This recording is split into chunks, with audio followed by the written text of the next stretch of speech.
오늘 성경 말씀은 민수기 5장 1절부터 10절에 있는 말씀입니다. 1절부터 10절에 있는 말씀.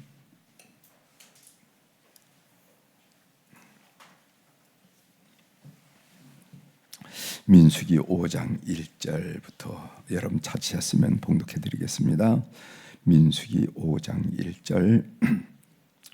여호와께서 모세에게 말씀하여 이르시되 이스라엘 자손에게 명령하여 모든 나병 환자와 유출증이 있는 자와 죽음으로 부정하게 된 자를 다 진영 밖으로 내보내되 남녀를 망론하고 다 진영 밖으로 내보내어 그들이 진영을 더럽히게 하지 말라. 내가 그 진영 가운데 거하느니라 하시매 이스라엘 자손이 그같이 행하여 그들을 진영 밖으로 내보냈으니 고 여호와께서 모세에게 이르신 대로 이스라엘 자손이 행하였더라. 여호와께서 모세에게 말씀하여 이르시되 이스라엘 자손에게 이르라. 남자나 여자나 사람들이 범하는 죄를 범하여 여호와께 거역함으로 죄를 지으면은 그 지은 죄를 자복하고 그 죄값을 온전히 갚되 5분의 1을 더하여 그가 죄를 지었던 그 사람에게 돌려줄 것이요 만일 죄값을 받을 만한 친척이 없으면 그 죄값을 여호와께 드려 제사장에게로 돌릴 것이니 이는 그를 위하여 속죄할 속죄의 순양과 함께 돌릴 것이니라. 이스라엘 자손이 거제로 제사장에게 가져오는 모든 성물은 그의 것이 될 것이라. 각 사람이 구별한 물건은 그의 것이 되나니 누구든지 제사장에게 주는 것은 그의 것이 되느니라. 아멘. 10절까지 함께 읽었습니다.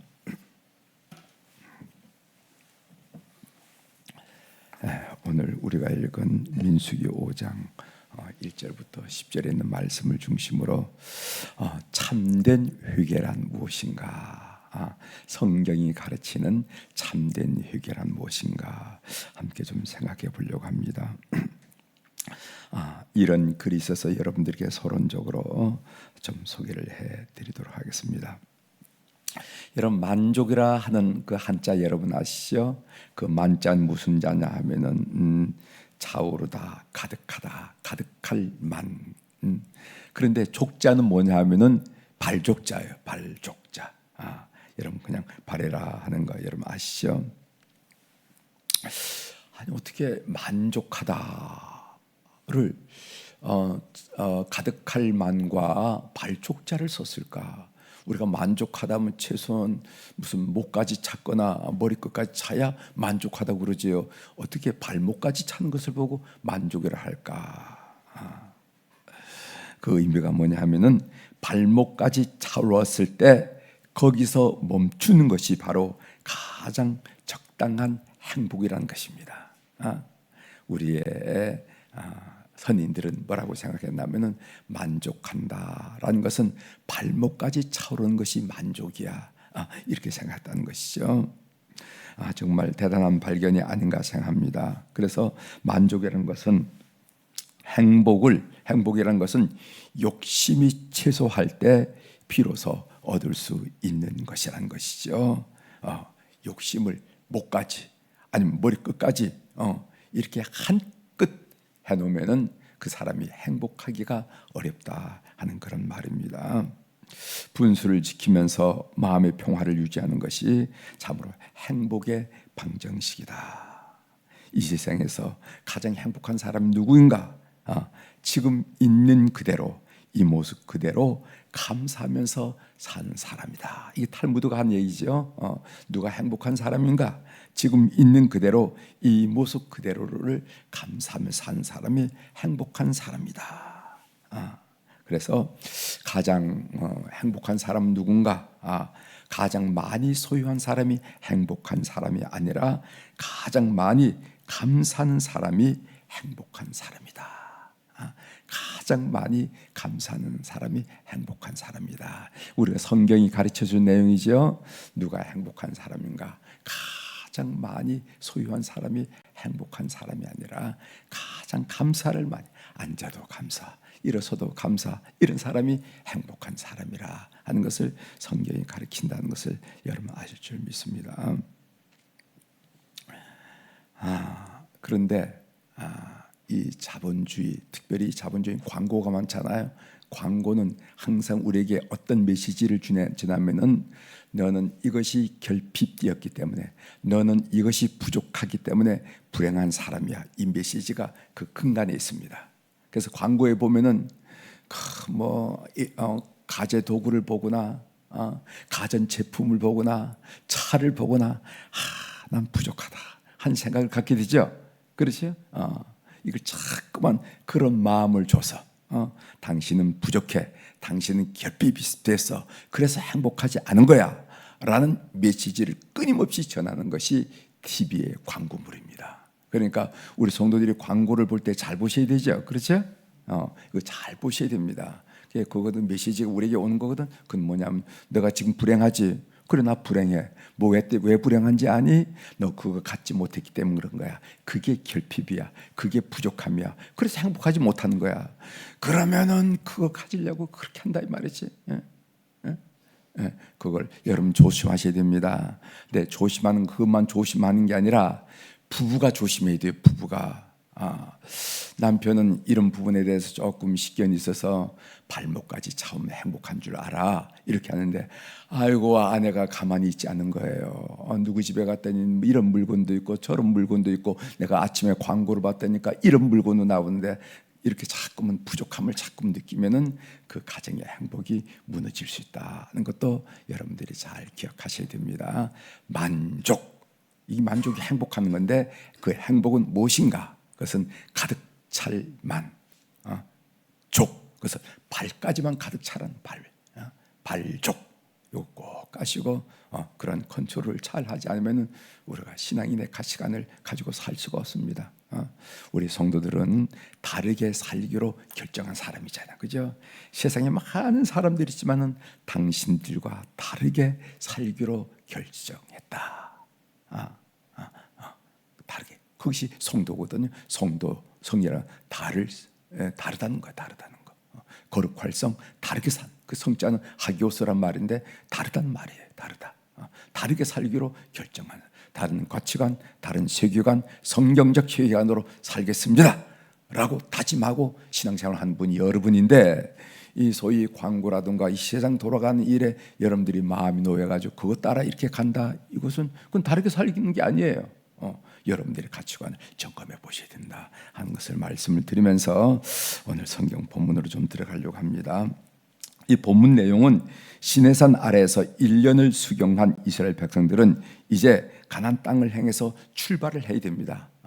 나중에 알고 보면 40년간이죠. 이 40년간 여행을 해야 되는데, 대규모 인원 200만 명이 되는 대규모 인원이 장거리, 하루 길이 아니에요. 40년 길이라 이 말이죠. 이 장거리 여행을 해야 되니까 얼마나 많이 준비를 해야 되겠습니까? 그래서 우리가 어제까지 배웠던 말씀, 민수기 1장부터 4장에서는 인구 조사를 하고 또 지파별 진영의 배치를 정하고, 그리고 행진할 때 대열의 순서를 정하고, 그리고 레위 지파는 가문별로 성막에 어떤 임무를 해야 되는가, 이런 지침들을 우리가 지난 시간까지 쫙 배웠습니다.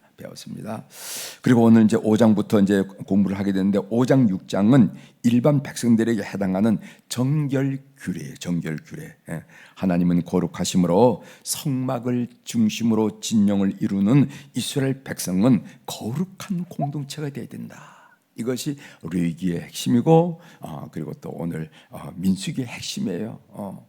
여기는 이 진영에는 하나님이 임재해 계시기 때문에, 하나님이 선택한 민족이기 때문에 하나님이 거룩한 것처럼 너희들이 거룩해야 된다 하는 얘기를 하는 겁니다. 그래서 오늘 성막 공동체의 거룩성과 정결성을 위해서 오늘 본문에 뭐가 나오면, 첫 번째로 신체적으로 정결하라, 두 번째로 이웃과의 관계에서 정결하라, 그리고 내일 배울 말씀이 뭐냐면 부부 관계에 있어서 정결하라, 이렇게 세 가지를 오늘 말씀하는 것을 우리가 듣게 됩니다. 본문에서 몇 구절 살펴보도록 하겠습니다. 먼저 신체적으로 거룩하라는 거죠. 정결하라는 거죠.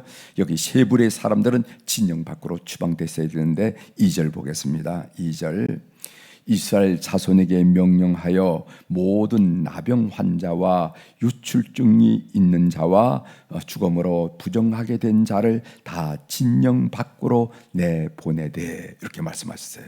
여기 모든 나병 환자, 이 나병 환자라는 것은 악성 피부병을 말합니다. 피부병, 악성 피부병.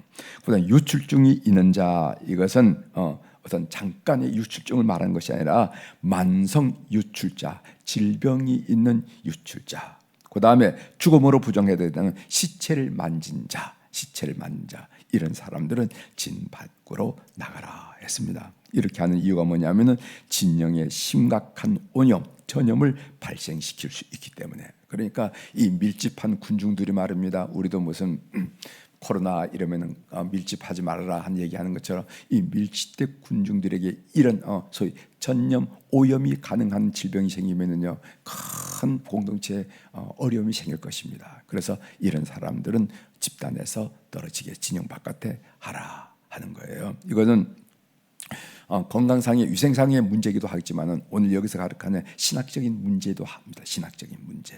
그래서 단순히 오염을 방지할 뿐만 아니라 한 걸음 더 나가서 거룩성을 이야기하는 거룩성. 우리 인간이 거룩하려면은 신체적으로도 이렇게 오염되어서는 안 된다 한 이야기를 하고 있어요. 두 번째로 이웃과의 관계에 있어서 우리가 정결하거나 거룩해야 되는데 6절 보겠습니다. 6절 이스라엘 자손에게 이르라 남자나 여자나 사람들이 범하는 죄를 범하여 여호와께 거역함으로 죄를 지으면 이렇게 말씀하셨습니다. 이웃에게 손해를 끼치거나 손실을 가져다 주는 행동은 하나님에 대한 거역으로 하나님을 거역한 행동으로 간주된다는 겁니다. 이 굉장히 놀라운 이야기입니다. 그러니까 사람에게 손해를 끼치거나 손실을 끼치는 것은 사람에게만 끼친 것이 아니라 하나님을 거역한 일로 인식한다는 것입니다. 여러분 한번 상상해 보시길 바랍니다. 200만 명에 가까운 사람들이 수경을 하거나 행진을 할 때 빚을 잃듯 별의별 일이 다 일어나지 않겠어요? 뭐 물건을 다른 사람이 가져갔다 하는 수도 있을 것이고 가다가 남의 아이 발을 밟아가지고 발목이 부러졌다 할 수도 있을 것이고 이 양이 내 양이나 내 양이나 뭐 이름표를 안 적어놨으니까 알 수도 없고 그 뭐 200만이 군중들이 수경을 하고 진행할 때 별의별 일이 다 일어나지 않겠어요? 왜 나를 밀어나 하는 사람도 있을 것이고 왜 나를 주저앉혔나 하는 사람도 있을 것이고 별의별 일이 다 일어난다는 거죠. 그런데 특별히 언약 공동체의 구성원들 간에 물질과 관련해서 발생하는 범죄는 이 공동체의 균열을 가져오고 그리고 또 이 공동체 형성에 중대한 위협이 되기 때문에 이런 부분에 대해서 이웃과의 관계에서 물질적인 부분을 정확하게 해야 된다. 이것을 성경이 강조하고 있습니다. 이런 죄를 해결하는 제사를 우리가 속건제라고 합니다. 들어보셨죠? 속건제 들어보시죠. 이 속건제라는 게 무엇이냐 하면은 이웃 간에 물질적인 손해를 입혔을 때 드리는 제사를 속건제라고 합니다. 속건제. 그래서 여러분 레위기 6장 2절에 보면 이런 말씀이 있어요. 누구든지 여호와께 신실하지 못하여 범죄하되 곧 이웃이 맡긴 물건이나 저당물을 속이거나 도둑질하거나 착취하고도 사실을 부인하거나 그러니까 이웃과의 관계에 있어서 물질적인 손실과 손해를 입었을 때 하나님께 드리는 제사를 속건제라 이렇게 얘기하거든요. 속건제. 그런데 이 속건제 배상은 어떻게 되냐면 그 7절에 보면 이렇게 나옵니다. 그 지은 죄를 자복하고 그 죄값을 온전히 갚되 5분의 1을 더하여 그가 죄를 지었던 그 사람에게 돌려줄 것이요. 그러니까 배상법이 이렇게 된 겁니다. 사람에게 배상은 어떻게 하는가? 피해 금액에다가 5분의 1을 더해서 배상을 하고 그리고 거기 보면 피해자가 사망할 경우에는 그 가족에게 배상하고 그 가족도 없을 경우에는 친척에게 배상하고 친척도 없을 경우에는 성전에 나와서 제사장에게 배상하라 이렇게 나왔죠. 그러니까 이 배상할 때 이 속건제 배상은 뭐냐 사람에게는 피해 금액에다 플러스 5분의 1을 더해서 배상하라는 거예요. 그리고 그 피해자가 사망했을 경우는 가족, 나아가 친척, 나아가 질상에게 배상하라. 이 사람에게 하라는 겁니다. 그 다음에 그 배상이 제대로 되면 어떻게 하면 하나님께는 속건제 순양을 제물로 바치며 제사를 드리라는 거예요. 그러니까 이 성경의 아주 놀라운 사상이 뭐냐면은 우리가 삶을 살면서 사람들에게 물질적으로 또 아니면 여러모로 이렇게 손해를 끼치거나 손실을 끼칠 때 이 행위는 사람에게만 행위를 한 것이 아니라 하나님의 죄를 거역한 것이다. 이런 이야기입니다. 자, 오늘 하나님 음성 듣기로 여러분들에게 좀 말씀드릴 내용은 뭐냐면은 이웃에게 죄를 범했을 때 해결 방법이 사람에게는 피해 금액에다 5분의 1을 더해서 배상하고 하나님께는 속건제 순양을 제물로 바치라 하는 말씀이에요. 이 죄의 결과는 우리가 이런 죄의 행위의 결과는 뭐냐면 사람에게도 영향을 미치고 하나님께도 영향을 미친다는 것입니다. 따라서 하나님께 통해 자복만 할 뿐만 아니라 사람에 대해서도 배상을 해야 된다. 그런데 우리 성도들이 신앙생활을 하다 보면요, 이 사람에게 하는 것이 서툴 수가 있어요. 하나님께 죄를 통해 자복해서 용서받았으면 사람에게 무슨 마음에 상처를 줬으면 내가 그 말에 상처를 줘서 미안하다. 물질로 상처를 줬으면 내가 지금 당장은 갚지 못하지만 반드시 갚는다고 하는 그런 신실성이 보여야 되는데 이렇지 못해서 신앙인들이 어려움을 당하는 경우가 많이 있다는 겁니다. 그래서 참된 회개는 하나님께 사람에게 다 해야 된다 하는 것을 우리 성도들이 꼭 마음속에 간직하셔야 됩니다. 여러분 이창동 감독이 만든 그 밀양이란 밀양 시크릿 선샤인이라는 밀양이라 하는 여러분 영화를 보시리라 생각합니다.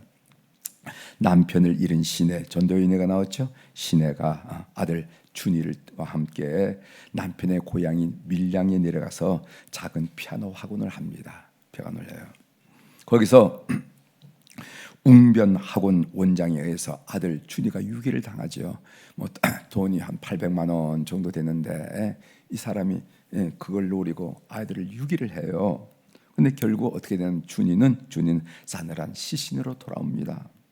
시내는 그 충격을 견디지 못해서 이제 기독교로 교회를 하게 됩니다. 교회에 나가서 교회를 하게 돼요.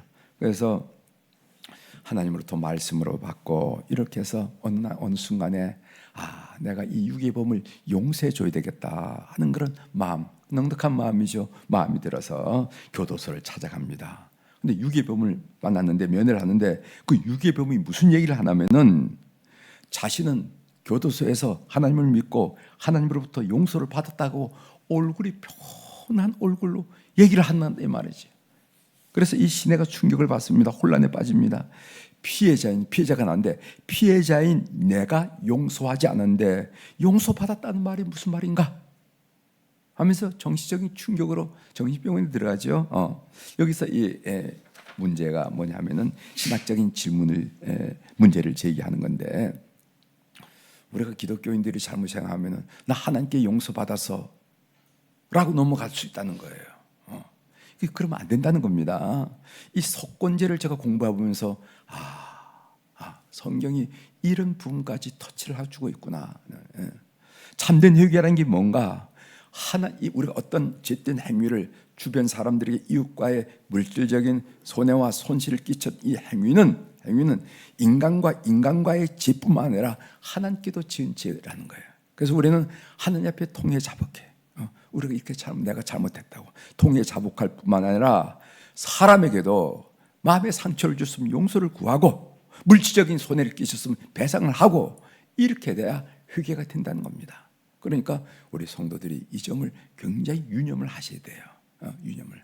그래서 회개라는 것은 적어도 구약 성경의 속건제의 개념으로 볼 때는 사람과 하나님과의 해결이 돼야 된다 하는 것을 여러분 아시고 반듯하게 삶을 사는 우리 교우들이 되기를 주의 이름으로 부탁을 드립니다. 그래서 저 사람 정말 신앙이 달라.